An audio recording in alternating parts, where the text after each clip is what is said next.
Hello, welcome to Schools Not Out, your daily classroom for CSEC and CAPE students. You can watch this lesson real-time on Television Jamaica's YouTube channel or on onespotmedia.com. We're also live on Music 99 and gojamaica.com.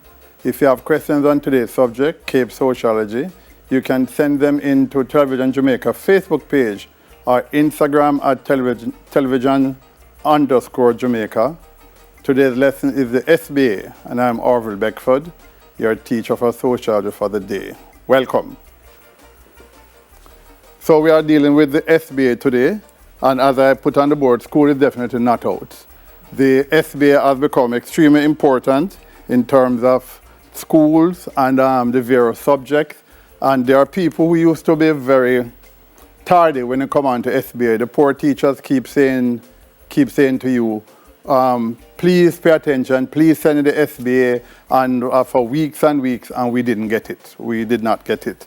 So here, I've taken a couple of things out of the syllabus. I'm not going to go through line by line, but just that you know where to find the information. All that I have here, the first couple of slides, are from the syllabus itself. So it said school-based assessment is an integral part of student assessment. It is. And we did know about COVID-19 at the time when the syllabus was out, but it has now become even more integral because you just have one paper and the SBA that you will be assessed on. So it's very important that you pay attention to it. During the course of study for the subject, students obtain marks and competence that they develop. And so this one is even now more important as you demonstrate that you know the subject, you know the different parts of the subject in the school-based assessment. The school-based assessment is also facilitate the development of critical skills. As we go through the various parts of the SBA, you'll realize that you'll be required to think, to come up with topics, to come up with research questions, to look at literature review, and so very critical and emphasized by the CAPE subject and enables the validity of the examination on which candidate performance is reported. So they just keep saying how important it is.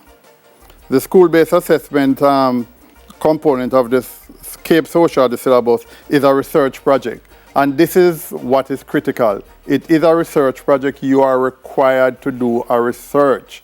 I know there are some people who want to have it easy and say, let me do something that is very easy. But is it a research? Can I look at it and see evidence of research? So if I'm not seeing it, then fine, it means it's not a research. So think about it. Some people come up sometime with something to see if, to what extent A affects B, to what extent what, and so on.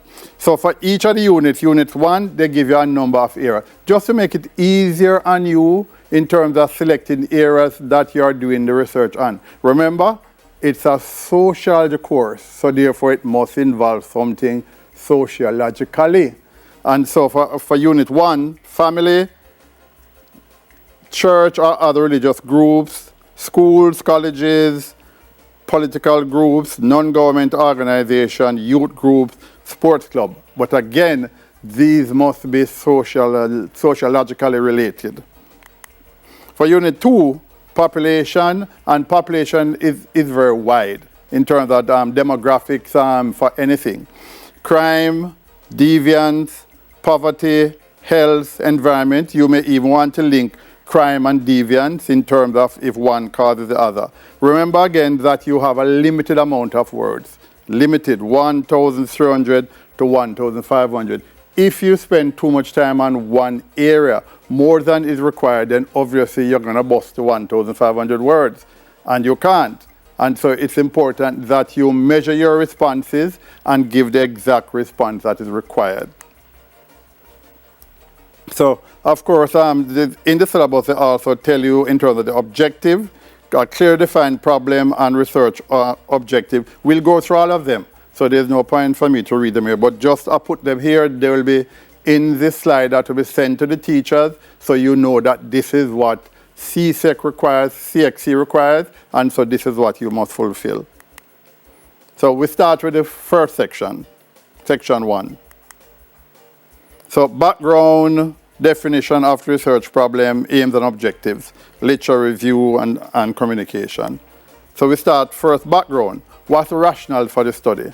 Why are you studying this? How important is it? Can you link it to anything in the wider society? Anything that's happening now at your school? The context in which the study is taking place. The nature, whether we're going to do qualitative study or quantitative study. The extent, same as the scope.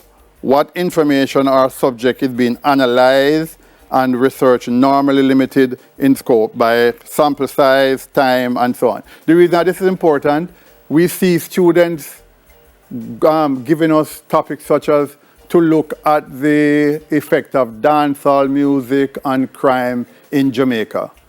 Sound good, eh? So nice. But the entire Jamaica, like seriously, like honestly, like really? And so how you plan to carry out that research in 1,500 words, within the time, and remember that the school doesn't give you any money to carry out the research. And so your scope must be, you must have a scope in mind in that I'm doing the research within my school, all is much easier, between third form and sixth form, or within my district of Orville, Manchester, whatever it is. So definition of research problem. The research must discover and deal and define a specific topic. That is, you must have a specific topic in mind. It can't be too general. If it's too general, you're going to have a problem.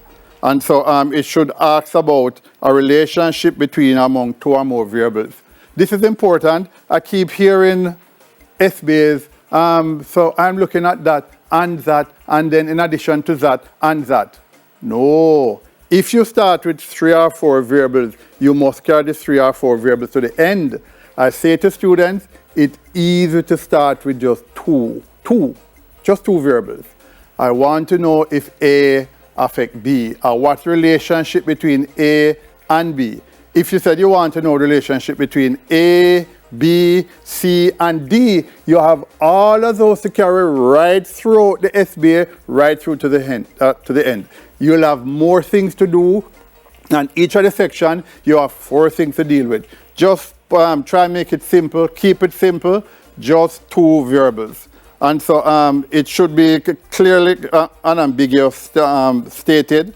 It can be stated as a question or a statement, and I give you an example next. That should be testable. Identify a question within the problem area which requires an answer. So as you look around Jamaica, there are many questions that we can ask. Is there a relationship between geography, my geographical location, and the possibility of being affected by crime? A need which requires a resolution, or if you identify a gap in the knowledge. I'm not seeing anything being written about this. I'm not hearing anything being said on the radio and TVJ about this. So I give you an example here. And here I indicated that family and school, I link them together. Important to explore this research. Is there a correlation between family arrangement and student educational performance at CSEC level at Elsam School? Important that we know where you're carrying out the research. So it could be at Monroe College, it could be at St. Hugh's, it could be at Malvern High, it could be wherever. Because it's important that we know. You can't just leave it plain. So you're looking at a correlation between family arrangement and students' educational performance. Where? Clearly not in Jamaica, because we cannot afford for you to research entire Jamaica. So it's best that you start with your school. The school has information within the school with respect to student performance, and students are there in the school that you can question. You can questionnaire about them. Aims. So here you answer the questions about what you're doing. These set out what you hope to achieve at the end of the project. At the end of the project, I hope to show that there is a correlation between students' living arrangement, type of family form, and their academic achievement. That's what I hope to show. Objectives, how are you doing it? Specifically, should be specific statements that define measurable outcomes. how will you go about achieving the desired outcome? So what am I going to, I will be using a survey in terms of a questionnaire. I'll be questioning students between grade 11 or grade 9 and 11, as the case may be, to carry out my survey, and then I will analyze it to show what's the outcome. The literature review. This one contains the largest amount of marks of all the areas, but it is the one that we find most problematic for students. They believe that literature review is literature copy. So you go, you copy out and you put this in your literature review.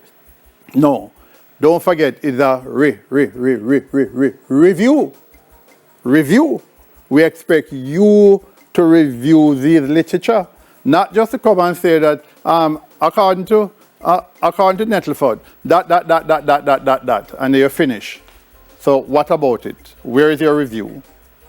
So we're looking on family arrangement. So there are a number of people who have written on families, Janet Brown, and so on. So she said that. What is your review of it? What do you have to say about it? Does it agree with your own statement? Does it agree with your own research? Does it diverge from your own research? So it's a literature review. Don't forget the review part of it. I hear students tell me things that they were told that they shouldn't hear themselves in the literature review. I'm like, seriously? Honestly? Like, really? So where's the review? If you go to a movie, you attend a movie, Bad Boys 3, and I ask you to give me a review of the movie, am I not asking you to tell me? So what you can say to me? Well, according to the people on CNN, it was a good movie. But what about you? Well, no, man, according to TVJ that ran this thing on E, I'm still asking you. So I need a review from you. So this is really a review of literature associated with the research. The syllabus itself indicates that you should have about 4 to 6 literatures.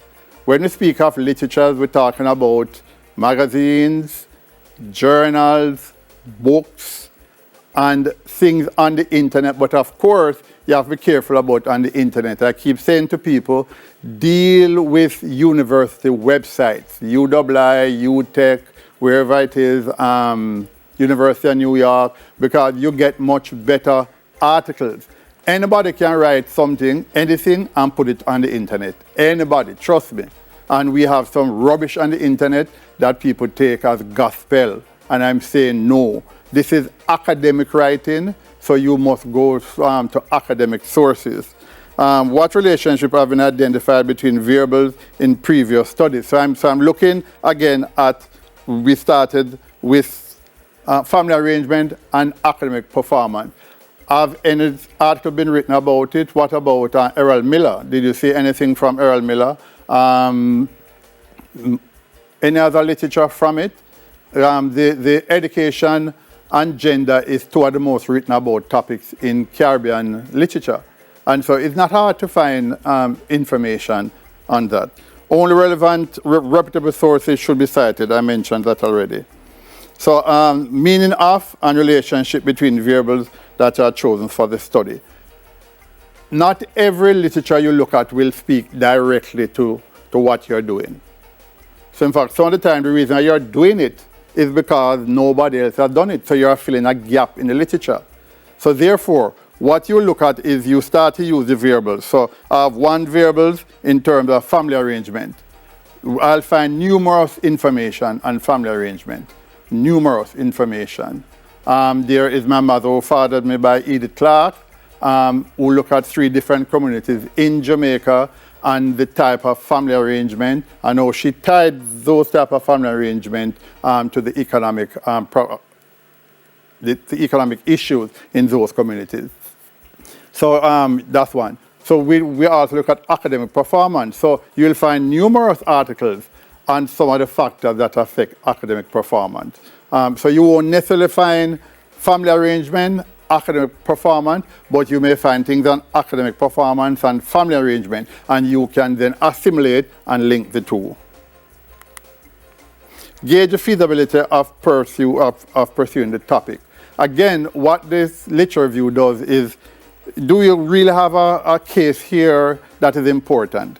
Can you make sense of what you're doing with respect to this topic? Because trust me, sometimes some of the topics that I hear people come up with are, I have to say to them, go back to the drawing board and think of something else. Because I can't fathom, I can't make heads nor tail according to my grandmother of it.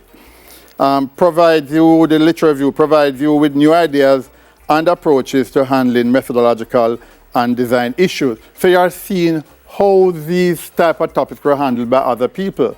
Did they use a quantitative methodology or a qualitative methodology? What were some of the issues that they included in the discussion?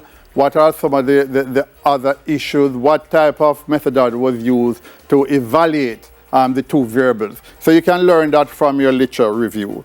Reveal sources of data you may not have known existed. Yes, because you are doing a research, so you check the library, you check online, and there are a lot of information online. You can search via the topic, you go into some of the search engines, and you can search.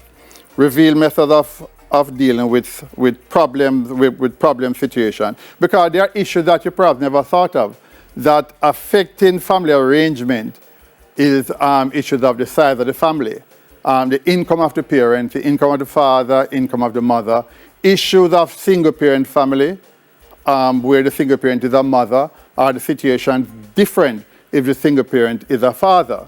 What are some of the issues that we need to engage with when we have such family arrangement? It also helps you interpret and make sense of your findings, because here again you are seeing other research, that you are seeing the findings that they have come up with, and you are saying to yourself, this can make sense, this makes sense. I can see how this is related to my study. Reviewing and critiquing previous work in order to describe theoretical constructs and explain the phenomenon in which you are interested. Because here it is, the reason why you review the previous work, they don't all speak to my research. So although, yes, we heard of Karl Marx, and Karl Marx is well famous, but his treatment of family, is it related to my work? Perhaps not. How did he treat with families? You know, it always starts with capitalism, and capitalism has marginalized the family, and so we're not surprised, he's not surprised, the neo-Marxists, of the level of exploitation of poor families, and he will go on and go on and go on. But is this what my study is interested in? Show how your work will be logical extension of previous effort. What am I adding to it? Am I adding anything new? Am I telling the government anything new? Am I pointing out to the government the importance of looking at family arrangement, especially for PATH, and how they can help students? Can they better administer PATH by looking at my study and reading how the family arrangement affects students' performance? So we're looking at where to search for related literature. The library books collection or your own textbook, your sociology textbook. Official statistics, local, we have the Jamaica Survey of Living Conditions, JSL, and which comes out of Statin. The last one I see available is 2019, and this gives you information on almost everything living in terms of gender, amount of people in school, male, female, amount of tertiary people in tertiary institutions, health facility, people graduating from college, and so on and so forth. Tremendous amount of information from Statin. Scientific research reports, those are always online in the library. Government publication, we see from time to time we get something from the government with respect to what's happening with the health sector, what's happening with COVID-19, how should we prepare, how should we try and deal with the issue of COVID-19. So we have a lot of arguments coming from government publication. Of course, the internet, the World Wide Web, and other reputable sources. We said reputable sources. Now, there is a tendency for people to go for the newspaper. Here what is wrong with when you quote a newspaper. A newspaper will have people's opinion. They are not they are not researched, they are not referenced. There's nobody who would say, no, this doesn't make sense. And we see from time to time the newspaper having to say, sorry about that publication by John Brown. It was not the view of this newspaper, that. So newspapers are not considered academic sources. I know students are saying, oh no, so where do I get information from? I'm poor, I can't this, I can't that. But newspapers, unfortunately, are not seen as academic sources. They give opinions, and those opinions are sometimes not adequate, has not been looked at by a panel of experts who will say that, no, this is not right, this shouldn't be done, that shouldn't be done. So we tend to leave out newspaper. Of course, there are a lot of journals online, many journals online. There is textbook. And I always say that is all because textbooks tend to be refereed textbook. That is because they have a group of people who will look at it and will decide on the adequacy of the information and the extent to which the information is efficient and truthful regarding various topics. So it is important. So just to wrap up on the literature review, very important. It carries more marks than the other sections. So it is important that you review the literature. We want to hear what you have to say. We want to know how you compare this literature with what you are doing, how you compare literature A with literature B, how you compare the topics, what did you get from the literature review, and how that will help you in doing your work.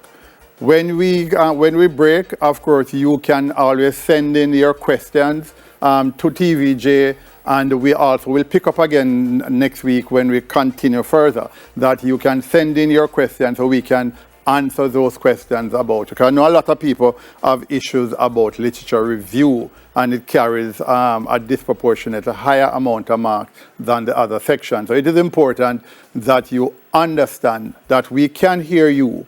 You matter, your opinions matter, it's your research. So we want to hear your review of the various literature. Don't bother believe that because it is written by this well-known person, Marx or Weber or Nettleford, that you can criticize, you can make a comment about it, positive, negative, as the case may be. Communication of the information. This we assume communication of the information with respect to the literature review. So information is communicated in a logical way using correct grammar. That goes without saying. The dialogue should include an explanation of how each work is similar to and varies from others. So therefore you're looking at the work by Nettleford, you're looking at the work by say, Weber in terms of education. Is there any comparison between the two? Which piece of information are best considered in the argument? Which one best fit your research? Which one best explain your research? Which one best agree with your research?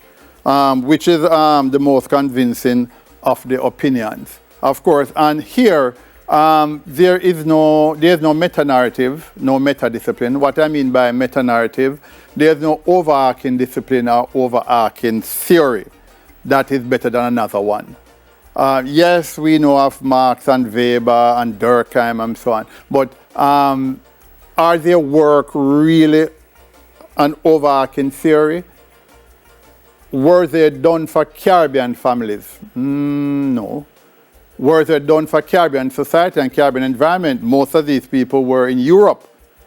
And so can we assimilate those to Caribbean issues? And so this is where your opinion would come in. What did you have to say about it? Yes, so according to Durkheim, families are that. But do you agree with Durkheim? And why you disagree with him? And so make the greatest contribution to the understanding and development of this area of your research. So that's it for section 1. We now move to section 2, the research design. This is a plan outlining how the information will be collected, the method of data collection, and how the data will be analyzed. So 3 areas. So that is the information will be how the information will be collected, the methods of data collection, and how data will be analyzed. Strategy for finding out something, a precise determination of what you want to find out. And so this is what we look at. So there are factors that determine your design. The purpose of the study. Is it an exploratory, a descriptive, or an explanatory? I went on to explain these. The intended use of research, basic, applied research, action. In terms of applied research, you're applying it to something that is practical. The time dimension, cross-sectional, the type of observational study that analyzes data from a population or a subset at a specific point in time, a cross-sectional. So we are looking at the issue of family arrangement in 2020 and the relationship to student academic performance. So it is in 2020. It may be different in 2010 gone, may be different in 1960. So we are looking at it in this cross-sectional space and time. And so that's very important. Longitudinal, or what we call panel study. This is a research design that involves repeated observation of the same variables over time. The reason we call a panel, so we can look at, say, women who have children in 2010. How did those children fare in 2012, in 2015, in 2020? Or we can be tracking a virus that affected newborn children in 2012. So we take a sample of it, look at the same sample again in 2014, in 2016, to see if we see any difference. What happened is that some time ago, they used to have what was called a morning after pill. So if you think you're pregnant, then there was a morning after pill. They found out long afterward that when they begin to track children that were being born without arms and legs, that it was as a result of that morning after pill. So that would have been a longitudinal study. Approaches to the collection and handling of the data, is it quantitative or is it qualitative? So here we explain what we mean by exploratory, different from explanatory, different from descriptive, because it is important that you know what type of research you are carrying out. So exploratory, use to research problem which is not clearly defined. We're not so sure. We hear about COVID-19 and the effect on newborn children, but there's nothing concrete. So hence I'm exploring if there is a relationship between people who show the COVID-19 symptoms and a child developing asthma or something like that. So we're not so sure. And so we are exploring it for a better understanding. Descriptive, a method that describes the characteristics of the population or phenomenon or nature of a demographic segment. So you're really using your research to describe something that's happening to a particular demographic within the population that you want to bring to our attention. And then explanatory, coming from explain, focuses on explaining the aspect of your study in a detailed manner. It is intended to provide details where a small amount of information exists. So you want to explain. So people see in school there are children that are very aggressive. I want to see if I can explain what causes the aggression. There was a particular thing that was done that showed that when too many of you sleep on one bed, you get up in the morning being very, very extremely aggressive from the kick and thump you get from the night before from each other. So more on Schools Not Out shortly after the break. This is an exciting era of your SBA, so please come back and be with us. Don't go too far.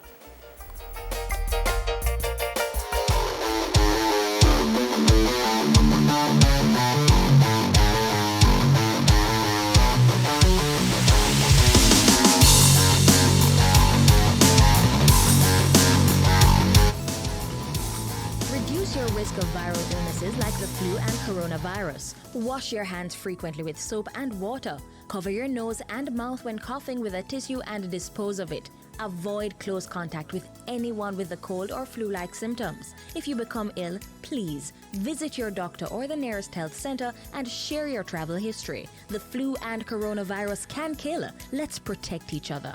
A message from the Ministry of Health and Wellness. COVID-19 tip: protect yourself and others from getting sick by washing your hands after coughing or sneezing, when caring for the sick, before, during, and after you prepare food, before eating, after toilet use, when hands are visibly dirty, and after handling animals or animal waste. Reduce your risk of viral illnesses like the flu and coronavirus. Wash your hands frequently with soap and water. Cover your nose and mouth when coughing with a tissue and dispose of it. Avoid close contact with anyone with the cold or flu-like symptoms. If you become ill, please visit your doctor or the nearest health center and share your travel history. The flu and coronavirus can kill. Let's protect each other. A message from the Ministry of Health and Wellness. COVID.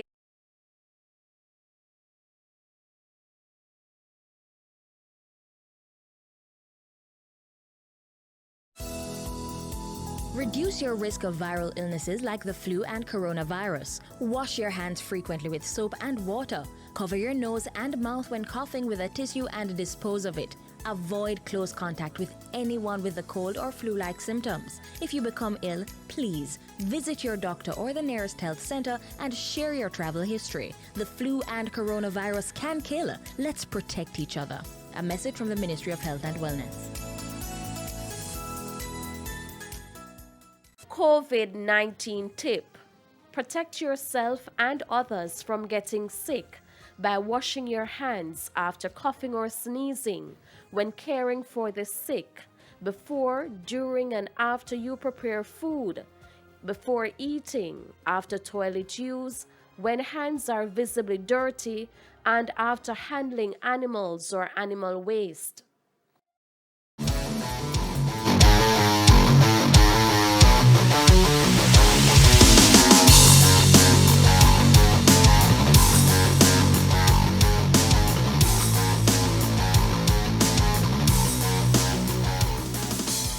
Welcome back to School's Not Out, your daily classroom for CSEC and CAPE subjects.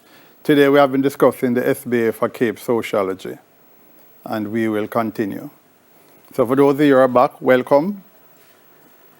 We had touched at the first part of the SBA in terms of the objectives, the scope. We had looked at the literature review, and we are now into the type of studies. So here for quantitative studies, we would look at the research design, the sampling plan, methods of measuring the variables and collecting data, the type of procedures including to protect participants, and also analytical methods and procedures. How do we analyze the data?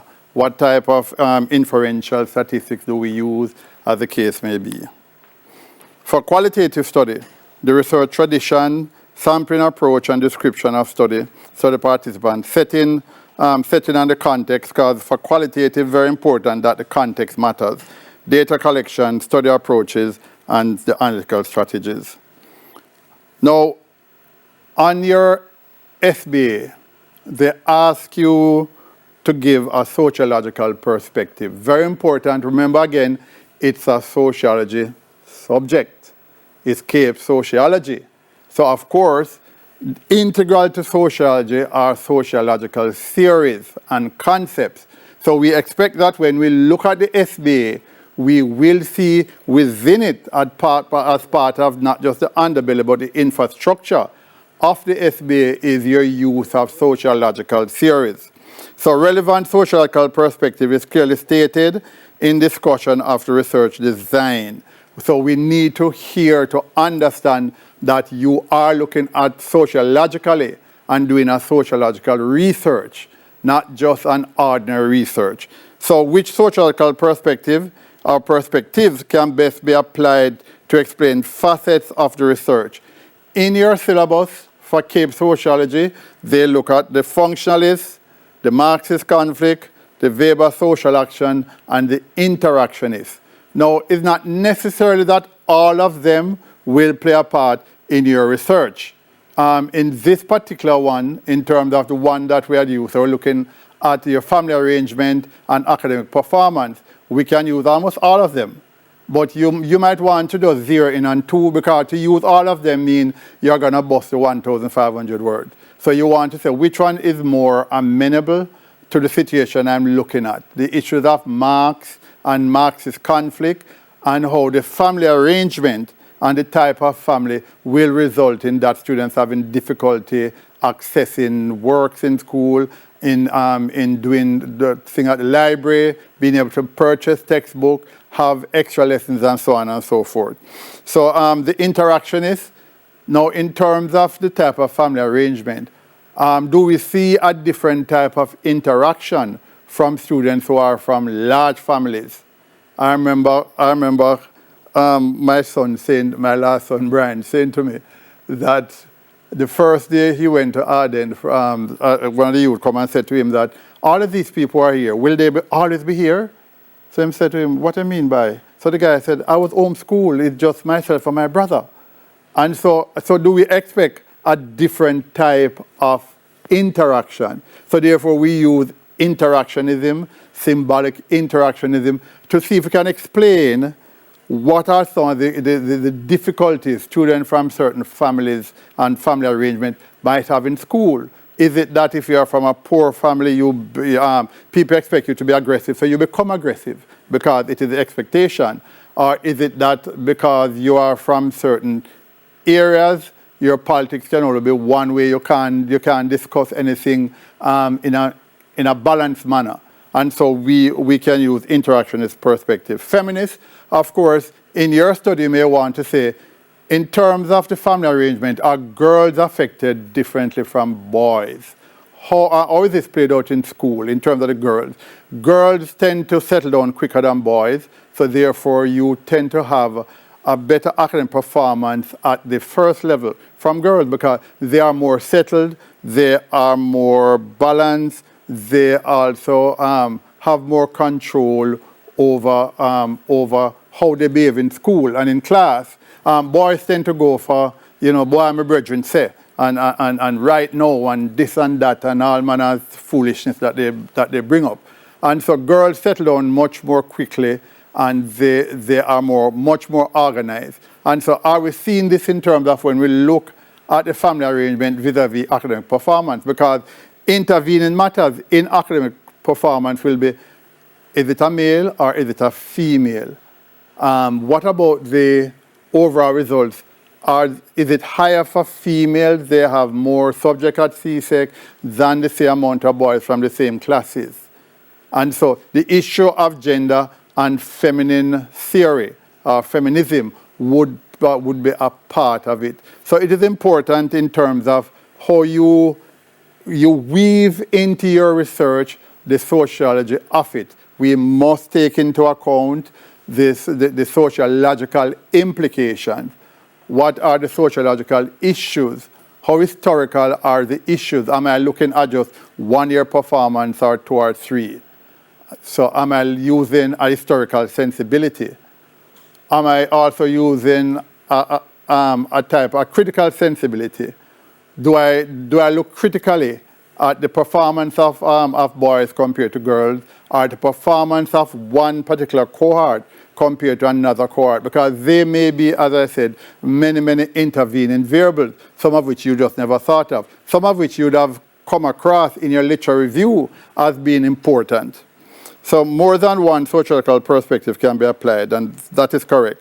How does the perspective assimilate to your area of study within Caribbean or Jamaican context? Very important, because here you are drawing on sociological theories, but you also want to know if these theories can be assimilated to the Jamaican context. You are looking at your particular school, Eltham High, Holland High, and wherever it is, you are looking at these two variables within that particular school. You are drawing on these European theories of sociology, functionalism, Marxist conflict. So we expect you to say, how do they assimilate to our Jamaican society?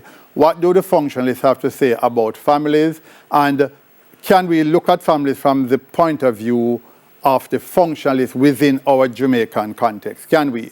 And so it is important that we assimilate them to the Jamaican context. Selection of sample, group, or case to be studied. Of course, it is important. I said it earlier, you can't have a study that's going to involve the entire Jamaica. For you to involve the entire Jamaica, your sample alone must be at least 1,300, which include people from each parish. So be careful and narrow down your population. So in this case, we say we narrow it down to Elsamai or to your school. And so you're going to take a sample. Now, the sample must be from right across the various populations that are important and relevant to the study. So a statement providing details of a sample group or case is selected and the rationale for selections. Sample selection procedure is appropriate and reason for choice or technique. Types of samples, so we look at the different types of sampling because you will use perhaps more than one or you use just one main one. I see most people when they are doing the SBA with just one single type. And I keep saying to them, but you would have been easier using another type. So we start with convenient sampling. Use when the researcher wants volunteer or participant to come forward and identify themselves. We know this one only too well. And there are a lot of people, 5,000 people who came in over a period of time on airlines, and the government asked them to please identify yourself. So we can self-quarantine yourself, but also identify yourself so we can trace the COVID-19 pandemic. We can. And so in this case, convenient sampling. Snowball sampling. Again, we come back to the pandemic. So this is where early informants make referrals to other participants. So okay, so you identify yourself as on flight 014 on this particular airline. Okay? How many people did you interact with when you came off the plane? 5. Can you name them? So we got 5 already. When you left the airport, did you leave in a bus, a taxi? What? I left in a taxi. How many people were in a taxi with you? 4. So we got 5 and 4, 9. When you reached to the area, did you just go inside your house or you went to look for Mas Benji up the road who had 4 people in his family, Sister Etty who had 9 people in the family that are glad to see how you come from foreign, I'm so glad to see your man and where you care for me, yeah, and so on. So we want to know. So one had 9 in the family, so that's 5 and 4, 9 and 9, 18, and the other one had 6. And you see that snowball, like you're pushing a snowball up a hill, it keeps getting bigger and bigger and bigger. And so we use that in terms of the tracer study for the COVID-19, so you can identify with that one. Purposive sampling, participant or cases that will be best contribute to the study. So we say, okay, we want to look at those 5 people because we think they are more relevant to the study. So so there's no choosing other people. We say that for the purpose of the study, this is very important. Random sampling, of course, we hear of random sampling over and over. This is where a subset of individuals are chosen randomly and entirely by chance, with each individual having the same probability of being chosen. Each element has a known 0 probability of being selected. So we randomly select people and so on. Systematic sampling, which I think is where we perhaps will stop for today, and we start stratified random. Systematic sampling, here it is, we are saying, okay, we choose every 5th person or every 4th person. So we said 1, 2, 3, not you. 1, 2, 3, 4, you. 1, 2, 3, 4, you. And so we systematically decide who will be part of the sample. And so that's how we say each kid person. And the last one we'll do for today is stratified random sampling. This is the one that most of you will use. If you're using a school, then it's best to have a stratified random sampling. We have different classes, different groups in the school, and so on. So it is important that we look at how we have different divisions in the school and different sets. And so this is where we are going to stop for today. We'll continue stratified random sampling, but remember, send in your questions to TVJ. You can ask your teacher to send in your questions. We will address them as we start next Monday, life spirit and God willing. And I say to you, stay COVID-free, but continue to stay tuned to TVJ and continue to look at schools not out, because schools is really not out. That's all for today. I hope I help you to understand all you need for your sociology SBA. We're not finished, but we'll continue. You can catch a repeat of today's lessons on JNN late at 5 p.m. and in Schools Not Out highlights on Saturday between 1 and 4 p.m. It will also be on video on demand on onespotmedia.com. Next up, we got CSET Maths with Carmel Mundal and Thomas Tamika Lodge. Thomas and Tamika Lodge Fenton. Okay. Have a good day. Stay COVID-free.